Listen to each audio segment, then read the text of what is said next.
1948, in a span of 8 years, 259 terrorist attacks were conducted by Jewish terrorists. By many organizations, Ignun, Stern Gang, Haganah, and we know of the famous bombing of King David Hotel, which took place on the 22nd of July 1946. They were conducted by Ignun under the leadership of Menachem Begin, in which 91 innocent people were killed, out of which 28 were British, 41 were Arabs, 17 Jews and 5 others.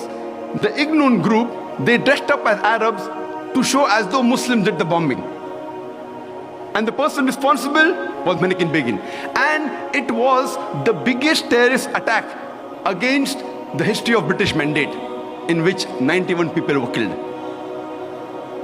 And at that time, Menachem Begin, he was called as terrorist number 1 by the British government. Later on, after a few years, he becomes the Prime Minister of Israel. And later on, after a few years, he gets the Nobel Prize for Peace. Imagine, a person who has killed hundreds and thousands of innocent human beings becomes the Prime Minister of Israel and later on gets the Nobel Prize for Peace. And most of the groups that were fighting, like Stern Gang, Ignun, Haganah, all of these Jewish groups and the leaders like Yitzhak Rabin, Menachem Begin, Ariel Sharon, later on became prime ministers and high-holding ranks in the state of Israel. And all of them, they were fighting for a Jewish state.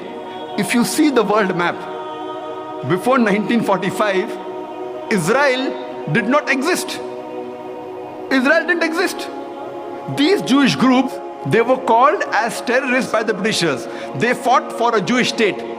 Later on, with power, they grabbed the land and they kicked the Palestinians out. And now these same people are calling the same Palestinians who are fighting for a more just cause, for getting the land back. And they are labeled today as terrorists by the Israelis.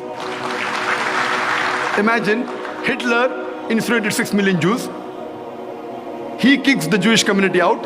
Why should they come to Palestine? The Palestinians, they welcome the cousins with open hands. If they should take a land, they should go back to Germany. They should go back to Europe. Imagine the Palestinian, they welcome the cousins. Imagine, suppose a visitor comes to your house. Being a stranger, you welcome him in your house. After a few days, he kicks you out of the house. And when you cry at the doorstep, I want my house back, people call you a terrorist. This is exactly what has happened today. The Palestinians, they are called as terrorists for what? They only want their land back. And so-called people, most of these powerful first world countries, they are agreeing with this unjust cause.